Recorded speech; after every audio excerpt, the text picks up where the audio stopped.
That is one thing I can. As a play-by-play caster, I can confirm that. Okay. We're jumping into the game. Dignitas versus TDK here. Our final game of Week 2, Day 1. Evelyn and Nar have already found themselves on the bench for this one, as well as Nidalee. Let's see what the last two for each team are here. Going quite quick. They know what they want to get off the board for this game. Yeah, that's 2 junglers targeted at Kez, but the Nidalee is also a flex ban against Seraph in the top lane because he plays that. He plays it full AD, but we're not going to see it this game. And I like the fact that Dignitas took away a lot of key junglers from Kez that he has early game aggression on. And then the Rek'Sai ban from TDK, that's a little bit surprising, but they don't want a Zingy on that. He's going to get the Gragas, though, which is, this always blows my mind when you ban one of the early game junglers that everybody fears and you leave up the other one. Just be first pick, but they left up the Ryze, and that's the bait here and the deliberation. Does Gamsu take it? He has seen himself on a Hecarim and a Gnar so far. The Hecarim is open, but right now, with the strength of Ryze, what he can do in team fights and the safeness. I just love this music. Why this wouldn't be a pickup? It's an it makes each pick so epic. Will he lock it in?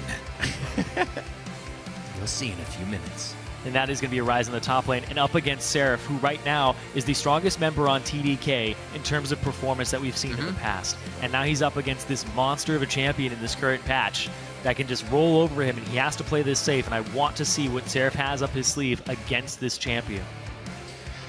So he said top laners are kind of on an island with their tanks. Well, their variety comes here in the spring split of 2015. And it looks like the variety stays up. Seraph will not take the top pick so far. Looks like he wants to see the rest of the team before they actually give him a power pick, if he can still grab it. It's the Gragas and the Nautilus picked up here on the side of Team Dragon Knights. Well, they get their Gragas. They give up the Ryze, though, and if they have something prepared for this, then it's definitely the right way to go about it. Gragas does have a way to get in onto the Ryze from ganks and throw him into the team. And that would, I guess, be the weakness of this champion, since he likes to stay at arm's length. Yeah. Just destroy you with roots. There is the Zac coming in as well. Arm's length. Gragas really is at belly's length. The Rek'Sai ban, the Evelyn ban, the Nidalee, the Gragas takeaway. It's really no hair off of Zingy's chest here because he's just going to go back to the Zac. That's something I was going to say as well. Who's ever going to ban his favorite champion that he continuously plays over and over? We saw against CLG, he did try the Sejuani, but from past season in the summer, at the end there to now, it's been Zac. Zac is his love pick. Gets it in this time, Kalista as well. We'll see who Kiwi Kid's going to be thrown around as with the Fate's Call for this composition. The Annie's still left up. Pretty for sure pick for these guys. Allows Kiwi Kid to get in or out, whether he has flash or not. Yeah, and they picked the Kalista up. Surprised they didn't go with the Sivir here, but this is going to be dissuading TDK from picking the Sivir for this composition, because if you look at it, Sivir would go great with these champions that want to get in there and want to tackle that Ryze, but the Kalista-Sivir matchup, like Double If said, he got lucky in it, was able to outplay it, but it's 80-20 in favor. He should have been pushed in. Heard it from the man himself. Aurelia and Corki are both locked in. I feel like this could be a mid Corki as well if Bishu wants to take that. Aurelia towards the top lane, and we have that jungle Nautilus, or I'm sorry, support Nautilus, jungle Gragas. Core JJ has the Kalista, and they quickly lock in the Morgana. Interesting. We did see an Aurelia against a Ryze earlier today. Aurelia can do well in that matchup due to her tenacity, and the fact that she can get in on Ryze. It's not the same matchup that it used to be, though. Aurelia used to fare much better in it, but now that Ryze has a shield, he has a way to trade effectively. Yeah. And ooh, this is actually very interesting because we've seen mid lane Aurelia into Azir a couple times. Azir's locked in, the Aurelia is still on the table. It sounds a little crazy to say, but we've seen it twice now throughout the world. I want to see if Bishu takes this Aurelia into the Azir from Shifter. I feel like Bishu would be the one to do it. Pretty high mechanically. It's the team fighting that usually takes down a sub-squad. The solo lanes in the early game usually go pretty steady still for teams that are subbing out more than a few players. And TDK here looking to lock in their last one to round out the composition. They may just go with the double AD. They do decide to. That's an Aurelia in top lane. Again, we get a mid lane Varus now from Bishu and that Corki for Latman. So they decide the double AD comp is the way to go. Yep, been running into Bishu in solo queue a lot. It's pretty much been Azir Varus for him for a while now.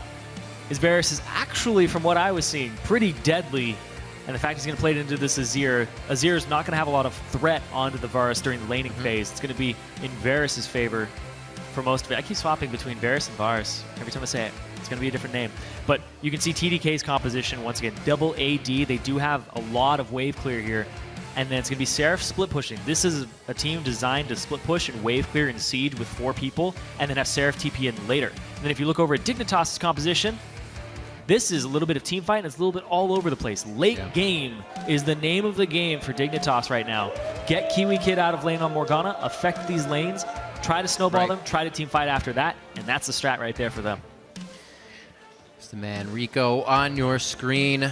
Coach Sean for Team Dragon Knights will head to the back. They've said the last words to their team. Ever.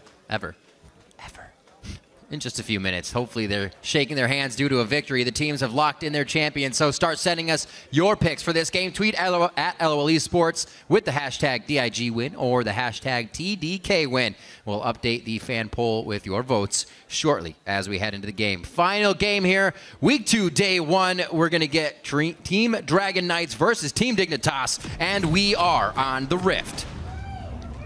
Like I said, I want to keep eyes on the junglers this game, Azingi and Kez. Who can open up their team?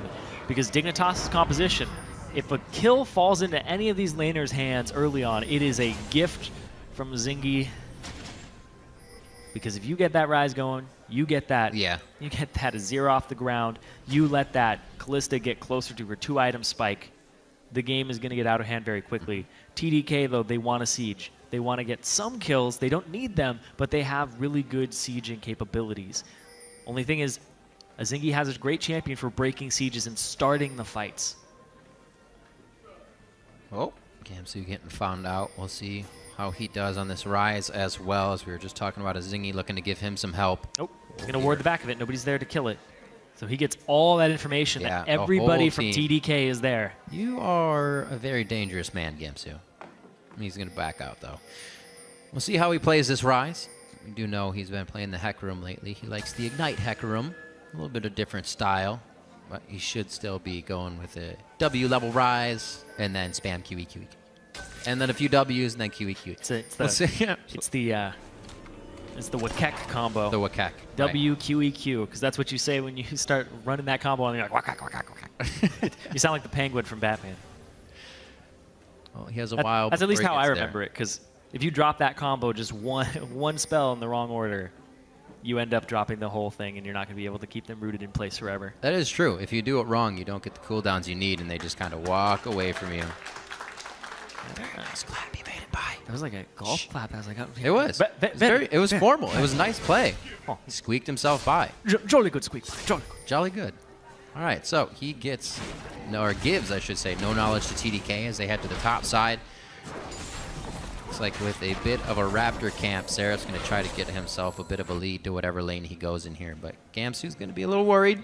Not seeing anything, but he probably won't care in a few seconds knowing he is alone. Kez takes his red to himself. Zingy didn't get too much help either, but they are off and running. Yeah, just Seraph starting a camp. This is going to blow his teleport early on, though. It always leaves that tiny window in the first 7 minutes of the game where if Dignitas or the enemy team, whoever doesn't use their TP, they get an advantage and can throw it down to the bottom lane. So you always have to watch for shoves in the first 7 minutes, and if Gamsu's going to enter a lane. Kez, though, oh, he is so ready for this. Very nicely done. Teleported to the top side. This was flipped last game. They were going after Cali Trolls after he blew his teleport. Now it's Seraph who blew his teleport, going for the kill with Kez. Is Kez going to keep waiting? See if they can get in. He's actually spent quite a bit of time. Just misses the body slam. Going to get a slow, but not enough for the surge in from Seraph. So knowledge of the jungler. A nice ward placed by Gamsu as well. Yeah, Seraph started Q and E in his first 2 levels, just to try and make this gank happen. Kez devoting a lot of his time to this top lane, doesn't get a second buff just yet for that level 2, trying to get Seraph, the one person who's not on the sub squad alongside Kez, trying to get him ahead, trying to get that synergy down and that early advantage. Definitely the lane aggression advantage here on the Latman in the bottom lane. We'll see how much of the CS he misses as it goes into the turret. Core JJ and Kiwi Kid were dancing on either side of their wave as they were pushing this in, trying to get damage down. Safe play we saw last game. Doesn't put you in the leads, Irene, so we'll see if TDK can try to prevent some of this quite soon.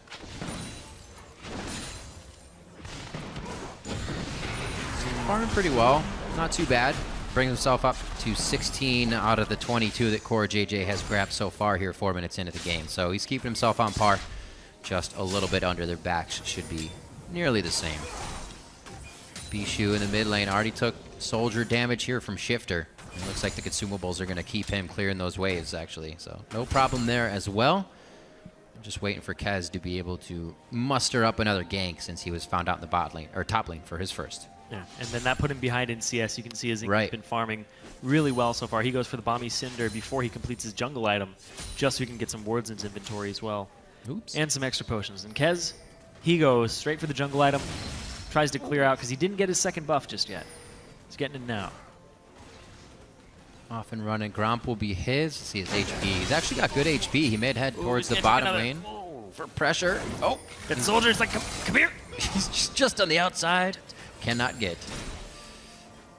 Actually happens in game too when you're playing Azir. It feels so strange when you're inputting so many commands and it starts just swinging. It starts freaking out like that. I'm like, is he in range? Did I get that auto? My soldier's spazzing out. Yeah. He's controlled a few already. Has made him chug all of that flask so far. I love it when it follows the guy around and kind of tracks him. It's like, you're just out of range. Just let me poke you. Feel bad for it. But then he turns into sand and he'll come back later. You don't have to feel bad anymore. I still feel bad about it. To keep you awake at night? Yes. Lane pushing back in the favor of TDK here for just a bit. But I don't think Core JJ and Kiwi are going to let that happen for them to farm. They're probably going to use this for aggression here soon. Well, Bishu backed for the early tier on a non-cannon minion wave. So he loses a little bit of CS. Let's see if he can get his push on and shove it to the enemy turret before Shifter can actually get back there, or cause Shifter to use a little bit of his mana to actually come faster. But this is a good back by Shifter, because Shifter's going to have the cannon minion wave in his. Another good play as well. Wards on the top lane, spotting out Kez. He was seeing it, the tri-brush. Now the ping's coming in from Gamsu, sees the pink ward just above mid lane. Wow, Kez is not going to have fun this game. He is completely on the radar the entire time he's been jungling. Yep.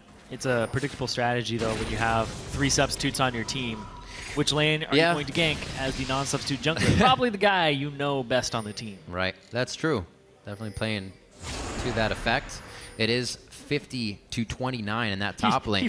He runs away just to run back. He's like, oh, you know what? We can still go for this. Get his teleport up. Get him out of lane. They want to make sure that he is actually still hurt. Shifter and Zingy are both on their way, though. Very true. Gamsu's still getting his tier to stack throughout all this. He's still going to be Rise. We saw as Huni picked it in the first time in the EU LCS, he actually had a pretty rough early game and still was ridiculous Huni coming out in the late game. Vizichachi also picking up the Rise.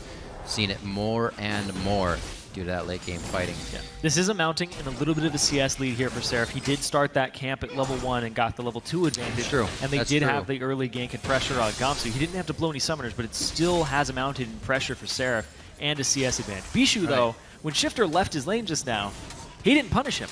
He just tried to freeze it. He had all 6 minions still in that wave by the time that Shifter came back. He didn't charge Q. He didn't try to shove it up and punish Shifter for that roam because he had no idea where he was going or that he had left. Yeah.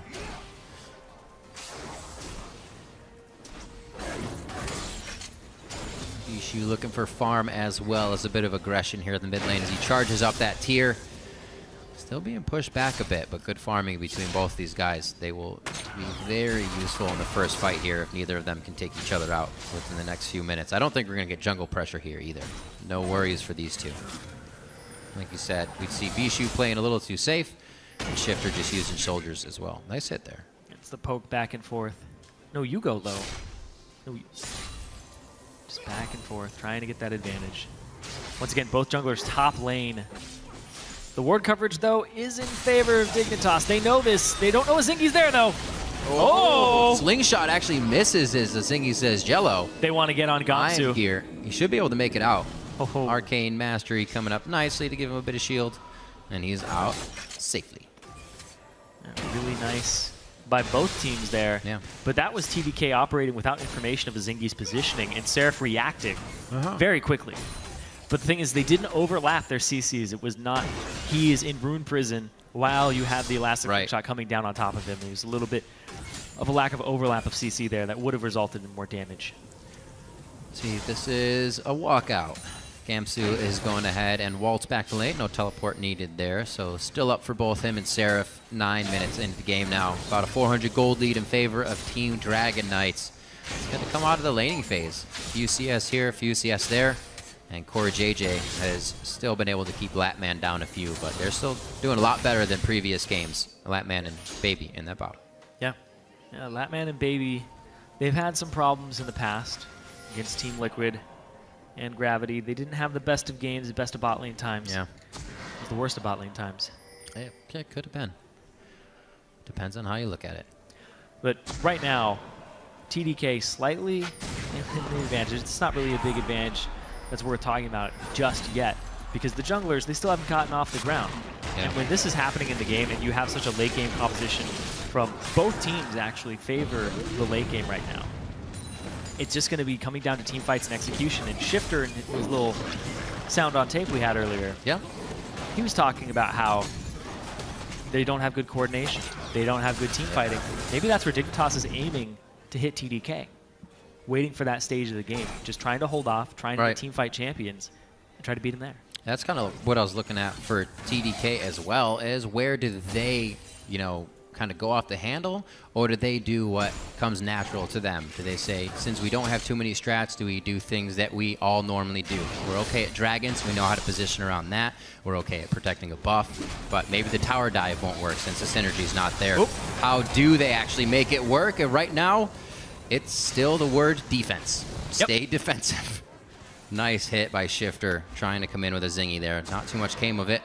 Kaz is going to Raptor pop a pink ward, unfortunately, but still clear some nice vision. That's been there for a long time, actually. It has been there a very long time. And here comes Zingy. Woo! Just missed. He's still got moves for a big guy. Trying to keep the pressure up, trying to stay on this map and very relevant. Seraph, though, if Seraph gets ahead, he has a tendency to split push as much as possible. He's already caught up pretty much. Oh, they know that Kez is here, though. This is the route that he would take. Once again. Off on the side, though. It's like here comes the collapse. Rinse and repeat here on Dignitas top lane. Gamsu and Azingi once again. Hey guys, what's up? Oh, hip and hip, and they get out safely. You got to try something else soon. I don't know. Perseverance pays off. I got to credit for them to keep trying, but so far they have come up with nothing. We're 11.5 minutes in, 0 kills, and nobody really has even gone under half HP here. There was a hit on Gamsu, but he keeps getting out. Yeah, and actually what I wanted to expand on the Seraph point was he has a tendency to split push. If he gets ahead at all over the Rise and he has the capability of solo killing him, he will immediately push that, and that's what this composition wants to do. Like I talked about from Champions Select, 4-1 split push with Seraph. Wave clear, siege with your double ADs, just poke people down, and then have Seraph TP in, or get an advantage by solo killing. Dignitas, though, on the other hand, they want to stay safe, and the fact that Azingi is just counter-ganking, blowing flashes mid, and trying to just have some pressure, some relevance. Doesn't have to take over the game, but look at this Seraph. He's going in. He's a little too far. Like you said, right when he thinks he has that idea that he can take down Gamsu, they go right for him. He gets bounced out by the last hit, actually, of Azingi. And Kez does not get what he wants out of that ultimate. Shifter comes in with Shifting Sands, and Azingi picks up first blood. Once again, has a hand in that for Dignitas, something that helped them a lot against Cloud9. We'll see if Team Dignitas can keep it up. And Seraph just ditched him. Yeah, he was pieced. He was like, I'm going to come help you. And oh, nope. This is a tag in, but he took the bullet for him. Quick pie to the face as you duck for your partner. So as they come up on 13 minutes, we finally get a little blood drawn. Shifter will maybe... Shifter can only take so many arrows. Yeah, he got the assist, I should say, that kill going to a Zingy. Still going to get pushed into the lane, but hopefully he can help him out, finishing a few more items. Yeah. Bishu's a little too far forward, though. Zingy is off on the side, and there's no flash here. He's not going to go for this. He's going to just go for wave clear, because Shifter has no potions, and he's taking so much... Yeah. This is... Hail of Arrows and an auto attack would be a dead Shifter right now. Yeah. Very close. Even just Chain of Corruption and like that too. Bopping him one time. Just a quick bop. Make it That's all it would take. Now he gets to shove the wave in. He gets to get a little bit of a CS advantage here. Clear the cannon as fast as possible. You get that back wave. Azingi might have to soak this wave for him. Everything is happening at such random times for teams. Like, nobody's set anything up yet. That was back, almost a good time for Dragon, but then Latman and Baby went back, so nobody was actually there for the side of TDK. Shifter. A lot is just what's on the map right now. They're trying to figure out what to do with where everyone is. Nothing planned. Yeah, Shifter wants to stay on the map longer. He came back with 4 health potions because that's how much he's getting poked out of this lane. The fact that it's linear wave clear at the same time as poke from Varus, he's able to get this down, chunk him. Look at that, 1/3 of his HP. That's an HP pot right there. So basically, he can take 4 more arrows than he would have normally, or at least 3 more. We might get our that's first a lot of spears. Oh! Don't go back and range to the red. Quick passive jump and the flash, actually, to get out of that anchor toss. Baby's going to try and get some brush control, but it's not going to get him anywhere. They're just making sure they're actually safe in this bot lane themselves. Pings over to the side of Dragons from Team Dignitas. They say, can we actually get some pressure onto this? It's a little risky. Bishu hasn't backed yet. Shifter just freshly backed. It.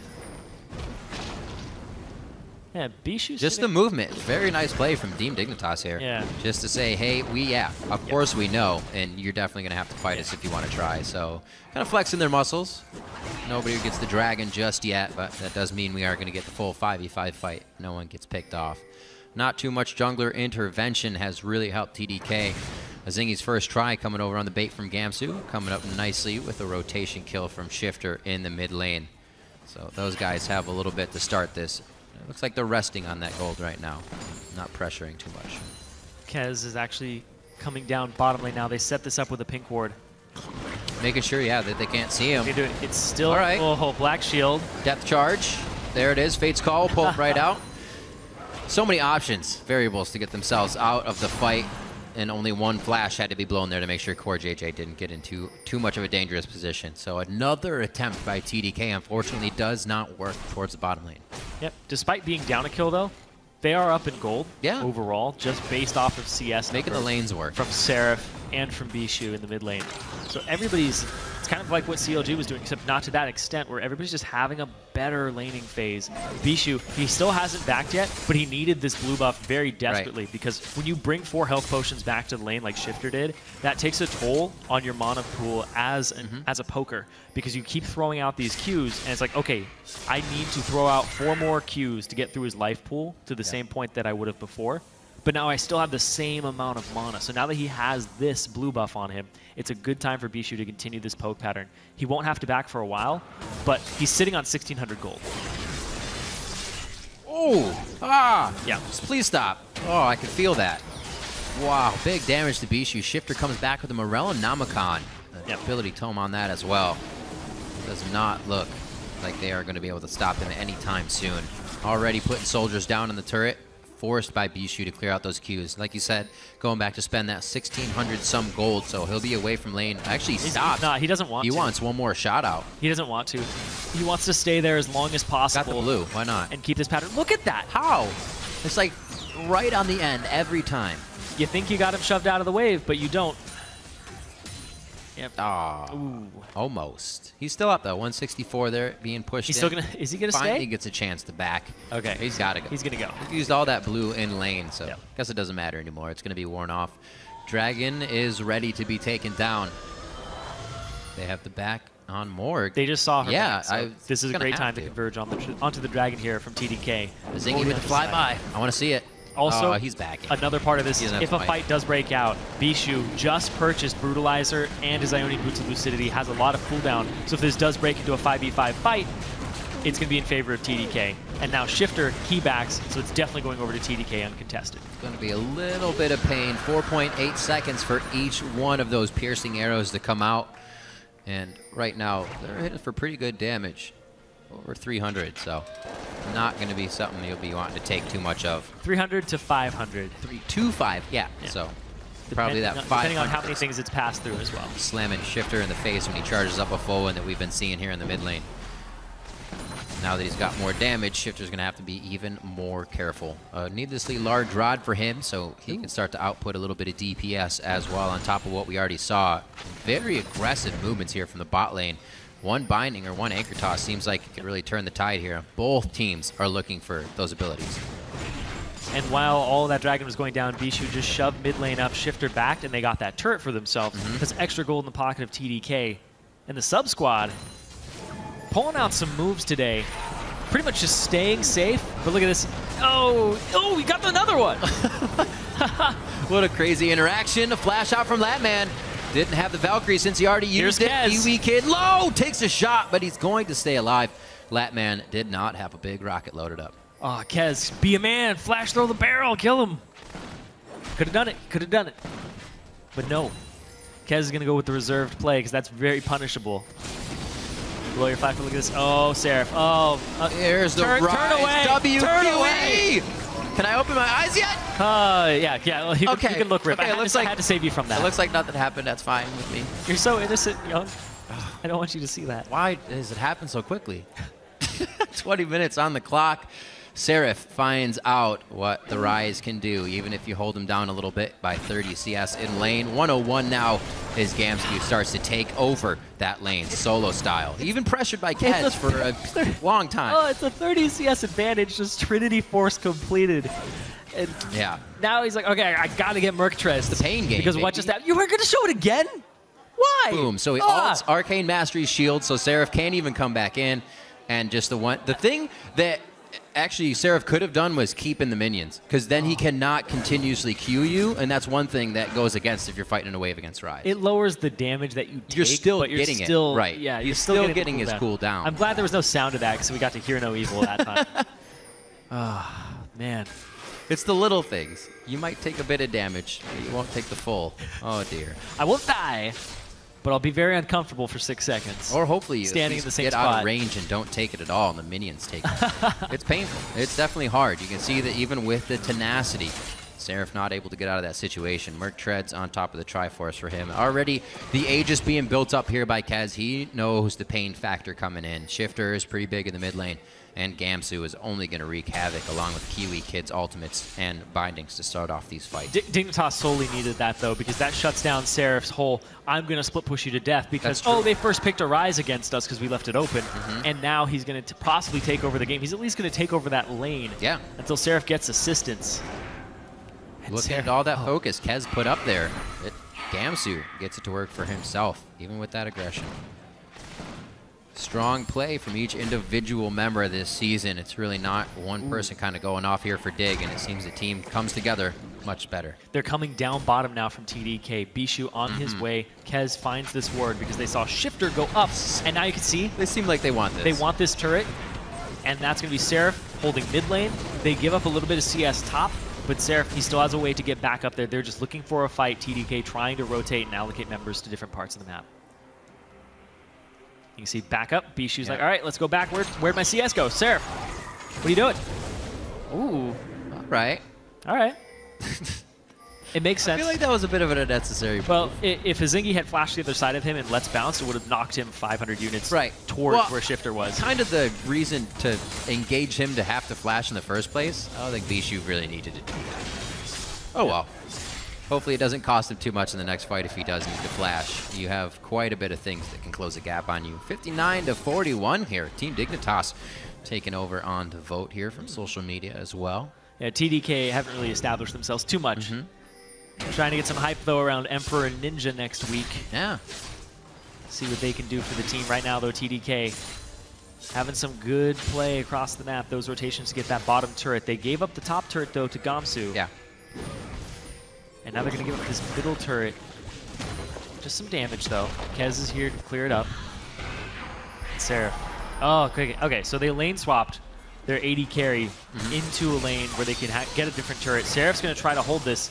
Basically, he's saying, we should have done this from the start of the game. Screw Rise. He doesn't want to be in that lane anymore. Sorry, I'm very passionate about Rise right now. This is why! Passionate indeed, baby! Oh, he goes down. Now on to Latman. WQE! Do it again! Gamsu actually has to turn. The combo wasn't finished off on that time, and you can see just a few seconds what it means for Rise to have to turn around if that combo is not consecutively made out. He tries to keep it going, finally gets locked down again. It's one after the other of TDK getting themselves into that turret aggro and back out, and they come up nicely with a few kills as they lose baby. But they're losing so much for this. They lost the mid, and they're losing the tier 2 down bottom to Core JJ, who has a Bloodthirster, 2 daggers, and Zerker's Greaves. He's got a lot of damage on this. You can see home guards from Seraph. Is he going to make it in time? It doesn't look like he's going to do it. It's going to go down. got it. The hop back as well to help clear just a little bit of distance and give that breathing room in. And Team Dignitas playing very well from the beginning of the match and continuously holding the strength. They don't put themselves into a bad situation. Kiwi Kid's not flashing forward into crazy instances because a kill looks like it could happen. Was a safe bottom lane. Really safe. Yeah, very measured, and it's working out for him. The Black Shield, the Fates Call, TDK looking for this second dragon. Everybody on Dignitas is back right now in the base except for Shifter, who's got a little forward position on him, but they don't have the coverage for this at the moment. That's going to be TDK picking up their second dragon. And the gold is pretty much evened up now. Dignitas, they were down a little bit by about 1 turret, but they've got 2 back there because of that dive. What will happen next? It looks like we have the teleport on Gamsu. TDK is heading towards the mid lane here. Wonder if they can get pinched off, or if Gamsu has enough time to waltz over and make this happen. Looks like the team's just going to set up some defense for now. They don't want the fight that TDK is bringing to the table just yet. And right before the fight comes out, we got to point out, Seraph's Embrace not completed just yet, but he does have the Archangel Staff. We see the Rod of Ages. It's very close. Stacking up. It's 700. It's very close. He's 50 away from it to the Trinity Force spike.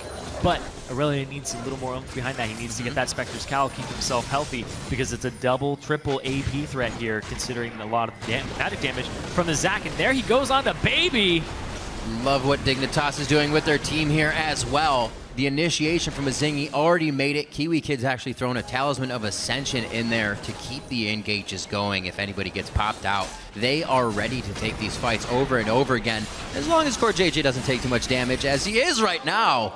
Oh, he's off on the side. He's gonna pop it. They still want it, even after seeing him go to 25% HP. A good dodge there by Bishu, and they get out alive. So just a Talisman of Ascension, not too much burn there. You know what I love about Talisman of Ascension? What's that? It's 3/4 the way back up. Yeah, exactly. Almost ready to use it. It's a 40-second cooldown, and when you get those masteries, it's a 32-second cooldown now. I'm so jaded, I thought, work with Free too much. I thought you were going to make a pun there. And you I'm really glad you didn't. I'm like, am I going to get this? But I like it. See, it's already up. Talisman of Ascension.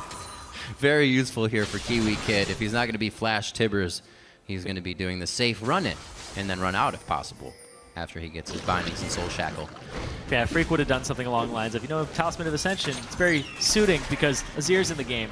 It'll help him out a bit. Ha ha ha. There we go. That was Freak level. Thank you. That was Freak level. Thank you for you're welcome. that. I felt like I had a void or something that was missing.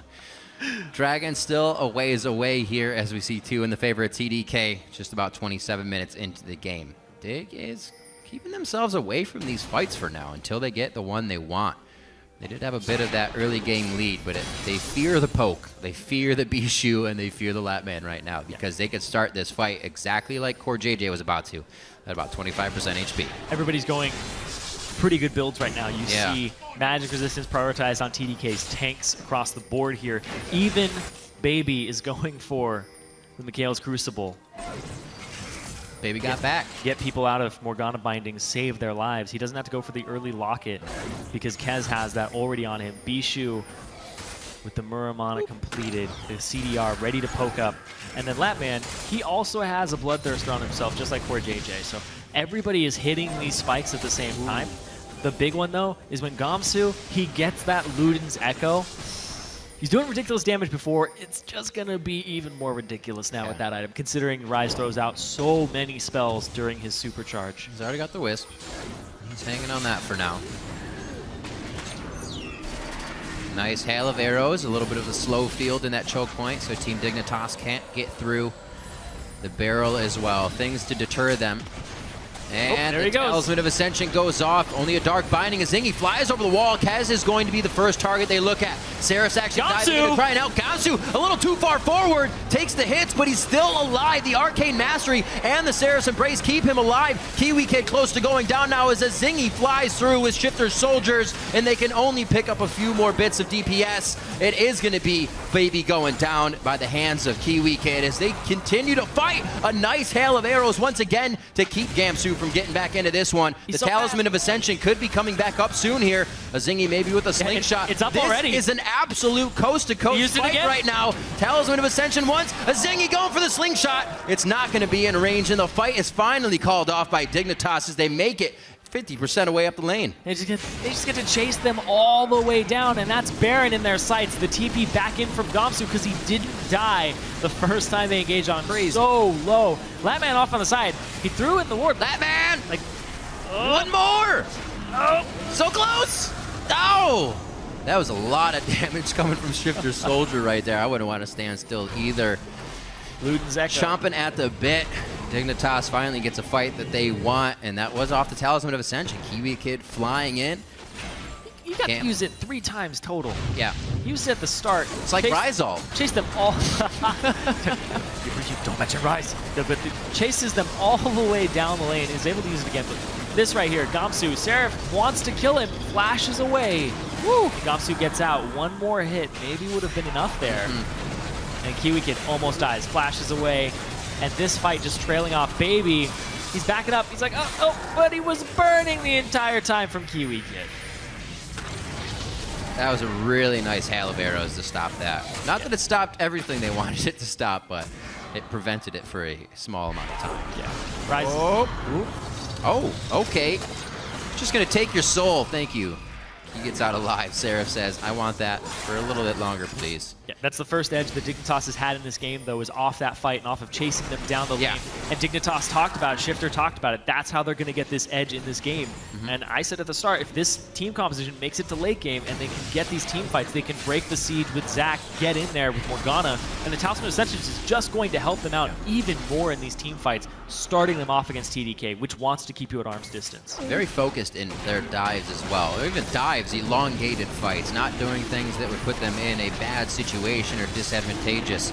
And they come out with a low death game, I should say. High kills in their favor because they're the ones playing it safe. Already been able to push up here the second tier of turrets, dropping the bottom one.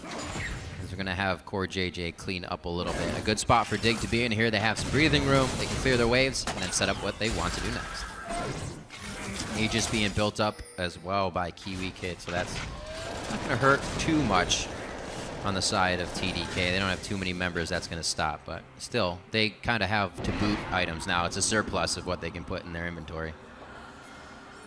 It's going to be very difficult for TDK to wrestle out of this situation, given just their composition. Yeah. It's made to poke, but Dignitas drafted very well for engage, also to get people out of the very little engage that TDK has. A Black Shield's going to stop people from jumping in on you, and the depth charge, and if you happen to go on Kiwi Kid, you just switch it up with a Fate's Call. It's hard to get in on this team if they don't want you to get to them, but if Dignitas want to start a fight, there's no getting away. I mean, already TDK is hatching this ward. All 5 members right now can be seen by Dignitas. This is a ward that was placed earlier, still not cleared out. Dignitas has been moving these forward, and I feel like if TDK is in any spot, they should just place flank wards immediately. One to your right, one to your left. That's where they're getting hit. Kez is looking over the wall for some action. Yeah. He's going to actually ditch that position he was in. See, look at Gamsu, left ward. Yep. Easy peas. Make sure your flanks are covered. Yep. So, TDK's there with their own for now. Moving into their blue side, they warded up quite a bit, as we saw on your screen. That's why they were able to make it out safely as Dignitas came through towards the Dragon side. 51 to 51,000, I should say, to 47,000 now as we enter 33 minutes in. Dignitas has seemed to slow down a little bit.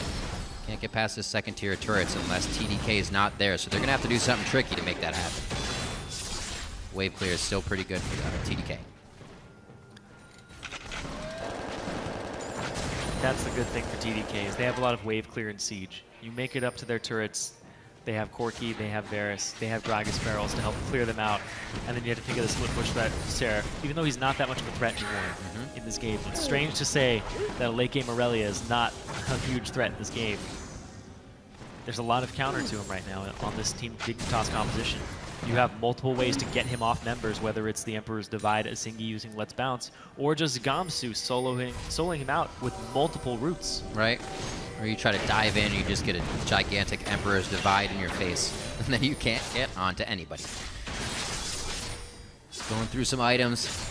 Most of the core items finished up now, except for that Luden's Echo for Gamsu. And he is holding on to about 300 gold, so still looking for a bit of cash money to get that in his pocket. Yeah, they send him down to a solo lane to try and complete that item. His TP is up right now, so even if a fight does break out, he will be in attendance. So Just trying to get the poke out. You can see how weary TDK is right now. I wonder if once Dig does have those lanes pushed and they can start getting on turrets, if a Zingy just holding onto the slingshot is enough to brute force TDK off their turrets, if it's scary enough. We've seen that a lot when we used to say Meteos and other players on Zac. You just kind of use that strength of saying, I could come in. That's my turret. I dare you to stay. Yeah. He's playing chicken. So we're getting the split finally, though, as Irene, and it's actually going to be Seraph top, so they could have an option here. And both top laners going to opposite lanes of each other. But this is a 3v4 in the mid lane here. This is really TDK trying to rely on the wave clear of Gragas and Varus just to keep everybody at bay. All right, so Seraph was just getting kind of a punch on that top lane, so they get a bit of it in their favor. They won't have to worry about it for a little while still good, though. Yep. Setting up the Azir turret. Shurima giving them a base outside their base in the mid lane. They can't hold it for too long, however, though. Dignitas knows an overstay could cost them, and they decide to back right now. 2 minutes onto Dragon, good timing on that, and a minute onto Baron will put them all back onto the Rift in just enough time. That's going to be Luden's Echo completed from Gamsu as he backs there. Double Ludens now, too, so you're not standing anywhere safe. You're not going to get hit from some damage that's AoE. 2 of them, it's almost like there's an Echo. Oh, man. Freak level. We did it. We did it. We did it. He's on the desk and heart. It was clean. Soul. But anyway, moving on. The fact that Dignitas are at this position, 7-2, they're not fighting their way into these fights, is just TDK having composition that just wave clears. I wish there was, like, TDK's playing it like really well. Well, they're not engaging. Kez is not jumping the gun. He's looking for the right fight. But the right fight involves Azir, Core JJ, and Gamsu, Shifter, Core JJ, and Gamsu being softened up by Bishu, which is a tall order for the arrow slinger there. He's got to be Legolas style. He's got to hit everybody multiple times before they start a fight, or even get an objective for it, because Baron looks to be in the sights of Dignitas right now. And Zingy, he's doing what you said. There goes the start. There's the strength. It's right on to Seraph. You cannot get away. Zingy has just turned it on here in the spring split for Dignitas, making moves that are really paying off for the team. And now it's up to TDK to poke the hell out of Dignitas and get him off this Baron. Yeah, where was Baby before that? But look at this. Zingy's going to go back in on the Baby. Fates call in. Eyes on Bishu and Latman as well to make sure they stay safe. Baby throwing it back. Also uses the Mikhails on himself to try and get out, but he gets taken down. Core JJ gets the rend off. Kez comes in for a little bit of beef between the AD carries.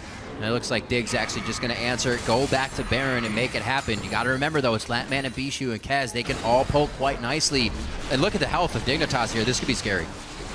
This is really scary, actually. The fact that Core JJ is going to be their primary source of damage. Kez looks like he might want to go in, or they're going to poke on the side and threaten going in. Zingy's way too low. Baby Zac! Keychain Zac, get out! He's good. He's good. Keychain Zac. Keychain. I think Kobe said that last week. I liked it a lot. So props to Kobe. Live on both objectives here on the map. Looks like... Are they going to start it themselves? They are going to start it themselves. Here comes the TP, though, from Gamsu. They're going to pull out after that. They're going to try to collapse on him, see if they can do anything about it. Nice hail of arrows again. Canceled. Doesn't really need to make it happen. The TP is up for Seraph, so he might be able to tend to a different lane. If that was even necessary right now, he can just go ahead and push mid. See if they can get onto Latman here. Core JJ making his way up, but that ward already going to see him. Flash for flash. Latman's going to have Valkyrie in the fight now, so that could be very dangerous for Core JJ if they get a good stick on any of those ultimates from TDK. Just looking at the Luden's Echo Rise, 431 base movement speed right now. Why? Not safe for work. Yeah. Merc treads, I assume movement speed quintessences, and then having the Luden's Echo movement speed on top for 431, and then when he pops his passive, or pops his ultimate, he gets 80 more movement speed. He gets to train down pretty much anybody on this team. And with the Merc treads, he's a little bit harder to peel. It's like Formula 1 Rise. When you hit that ultimate, you're just off and running. Pole position. 38 minutes in. Seraph's going to be picking up third dragon here. Which is good, because we just talked about movement speed. It's going to get TDK. That TP is up. Oh, he steals it! It's going to be Kez that takes down the Baron. Kiwi Kid's now getting hit. Fake call, pulling back in. Seraph distracting the team on the other side, so Latman and Bishu can get in with more poke, but they just want the Baron. They actually don't want the fight from what it looks like. They're out, and they're happy. Little bit gratuitous there from Seraph. Was not necessary, but it looked like TDK wanted to pick a fight afterwards. That's going to put them, once again, 4K difference between these two teams off the back of Kez with a miracle save there. He has been putting himself out there all game, gank after gank. That did not work. One last time, he goes for broke. Baron is definitely going to help put Dignitas back in this game, help get their waves pushed. I like that, though, because it shows that Kez, last time we saw him, he seemed very risk-averse on complexity. Right. Hashtag 80 minutes to the dream. Every time they could make a move, he opted to not make the move, and instead it was, no, give up the objective, back up. Kez seems like he's taking more risks for smaller payoff, but this is like a medium risk, medium reward, because he had flash and body slam. That was so he's like, I should at least try it. I need to try it. The only other risk they've taken, because TDK goes in, boom, boom, body slam, and the smite. 1,100 was the last number we really saw on that. Yep. Able to pick up Baron, a little bit of map pressure, and hopefully enough room to get themselves back into this game for the TDK fans. Kez being a little careless here, taking down the Scuttle Crab. Speaking of a little far away from the family. I was going to say, they are able to meet with him, though, right in the mid lane safely enough. So TDK gets the fight they want at Baron. It wasn't a flank. It wasn't what we expected. It was just the all-out brawl that Kez was able to steal Baron with.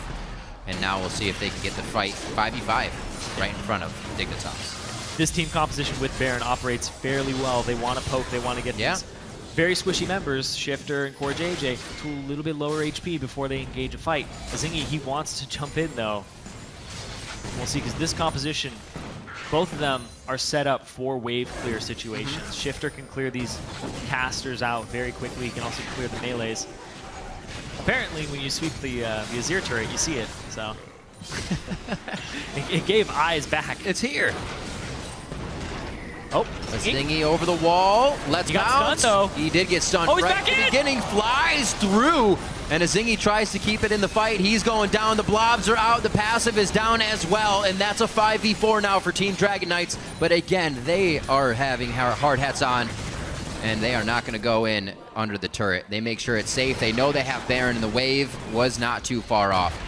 Going now for the inhibitor turret. It does not look like Dignitas can do much. They're very, very low, and not too many members are even sporting home guards, so they have to stay here. They have to try and protect the turret. Inevitably, going to watch this go down if they can get a few more shots, and it will be. Baron wears off. Baron has worn off. TDK are able to pressure through one more time. Gamsu getting the ultimate off, does not take down Kez, but that forces TDK off of the base. 15 seconds on a Zingy. Still have some time to wait for him. Oh, he flashes over the chain of corruption, but Seraph goes in with the same idea. They are thinking alike right now, but Seraph goes down first. That's the double kill for Gamsu. It's exactly what he wanted to be, the focal point that TDK came back on. And now only Bishu and Latman stand between Dig and the Nexus. When you stay too long and you expect to get out, I talked about the movement speed from Gamsu earlier, flashing over the chain of corruption because he knows he's going to close that distance onto Bishu eventually. That's huge. Dignitas, despite not getting the Baron and flubbing the last few minutes with the Azingia engage, they're still going to go even in turret trades, and they're still going to get this inhibitor on top of everything. Gamsu with the balls to the wall play, flashing forward, knowing he had his Arcane Mastery close to up, plus the Saris Embrace, and nobody could chunk through that shield. Absolutely beautifully played there, and the team followed up. They knew it was coming immediately. I said not a lot of people had home guards. Gamsu does. This turret is now they all do. Dignitas, and they didn't even get the Baron, and they're going positive on what they got out of that Baron being taken. Bottom lane, though, from TDK. Big minion wave on that tier 2. It's actually, I think it's going to take that turret. It is going to take that turret down bottom. You can see here, this chain. Just, nope. Woo! Thank you very much. Here's the shield. Yeah, Seraph jumps in after that, and everybody's like, we got to save him! But no. The shields actually get depleted immediately, which just looked like regular damage because they came and went. That would have been his entire health bar in the end. 1 minute on Dragon. It is number 4, so should be stopped here by Dignitas because TDK could start to put their foot down with 5. When you stay a little bit too long for that turret, that's exactly what happens. And like I said in the previous game, it's a game of seconds at some points. If they don't spend those extra 3 seconds killing that turret, they are 3 seconds, 900 units further away from the rise than they would have been earlier. Yeah. Seeing some more items come out now. Talisman of Ascension actually answered by Baby here for whether they're engage or disengage from what Shifter or Kiwi Kid can bring to the table with going into the fight. But Kiwi Kid has also put a Banner of Command in his inventory, having a little bit of extra gold here and not really anything else as he builds his way now to his items. Hasn't used the Banner Command, I don't think. Still not on cooldown. But they have that option to force a wave and keep TDK focused on these fights, which they have been. Yeah. So they may not notice that minion wave. Baby. Everybody's going towards this dragon. It's the 4th dragon. Like you said, that minion wave, not really noticed. Where's he going? Baby inspired by Kiwi Kid to buy the Talisman of Ascension. Very late on that pickup, but still gonna be enough. They get this 4th dragon. Oh, let's bounce. 2 members, almost 3 now. Kaz on the back line, very hurt. There's a nice cast, but it doesn't really separate the team in the way that he wanted. It's Dignitas with the ability to still put down the DPS. Core JJ over the wall now doing what he can to take down Kaz, and they will back off once again, measured in their attack and not going too far. Also, they're very low, so they probably would have tied instantly going in there. Smooth and well played as they do not force themselves into a choke point. TDK still trying to do things to keep themselves in the game. I like to see that they're not afraid to keep pressuring these things. Obviously, 5th Dragon is going to be something that could put them inside Team Dignitas' base, so something that they have to continue to try. It would be a huge swing if they were able to pick up that 5th Dragon, delaying it even further. Yeah. Baron up but now they're delayed a couple of further, seconds. Honestly. It's true. It's very true. Speaking of delayed, though, the heal from Core JJ was used so Shifter didn't die to Dragon. He got very low, and he's like, I have to fight this. I have to go in. But look at this. Kez is no longer around for a hero steal. Oh, hello. No disrespect, just knowing that Kez isn't there and there's not much you can do about it. Chain of Corruption comes out to stop Dignitas from moving off the Baron too fast. All the way over. 2 gaps from the Baron pit. A Zingy hits up Seraph, but there's more members of Team Dignitas there, so his tenacity is through the roof right now, and he breaks out immediately as Aurelia. They're going to go ahead and head back to safety once again. TDK keeps scraping their way out of these fights. They're able to somewhat fight against Dignitas, but they never get too much out of it. Dignitas is eventually just going to break these inhibitor turrets. It's really the prep for the fight here for TDK. Even if just looking at the kills and the compositions, 14-3 in kills. TDK is still holding on, though, because TDK has a lot of wave clear. TDK is able to poke people down before fights, and that's how they've gotten so many objectives. They're only 1 turret down against Dignitas because they keep poking them out, taking an objective, poking them out, taking an objective. They're not getting the kills. They're getting people very low, but they aren't getting rewarded with those kills. And then Dignitas, their comp is all fight. They want to fight. They want to engage. So when you see TDK go for a dragon and not soften up the opponent beforehand, it's going to be a 1 fight for Dignitas because people are making out with just slivers of HP, and they're able to be reckless against this composition that's all about poking. A lot of the damage from a Varus and a Corki is pre-fight. You soften people up. Inside the fight, though, their damage output in total drops because the fights are so abrupt in comparison to the pre-fight. Would love to see them pull out what they did against Cloud9 now. Very close to the same score. They only died some 4 times in that game, but much more control over what happened at this point in the game. Already taking multiple inhibitors, finding their way through. Seems like TDK has figured out this Team Dignitas strategy here, and they're not having that as easy of a time 0 turret win. Dignitas is not struggling with this one, but definitely being tested a little bit more here against the sub-squad of TDK nonetheless. Latman goes top. They lose a good portion of their wave clear, and they lose both turrets. This is all 3 inhibitors open. Okay, so as I say, they were taking all the inhibitor turrets. They start taking inhibitor turrets. A flash of Gamsu locks down Seraph. Still, without too many members there, that Rune Prison is going to do a good lockdown onto Aurelia. And they start to finish off the inhibitor turret now. Get more super minions down the mid lane here. Baron, remember, is on to Dignitas, so the minions coming in are going to help even more. They already take down Baby. And it looks like Kiwi Kid once again forced out after his initial initiation. Shifter returning to the fight with a squad of super minions in the bottom lane. Or rather, minions that are baroned up. And they going for the fight. Whoa, Gamsu a little too far forward there. Puts himself in the fire, and he gets burned real bad. But it's going to be the rest of the team. Shifter and Core JJ picking up kills and inhibitors for the team as Dignitas finally looks to put, looks like they're going to put a stamp on this game inside the base of TDK and on some Nexus turrets. Dignitas Not with the same type of early game of pressure that we were expecting. Azingi, though, having another good performance on the Zac.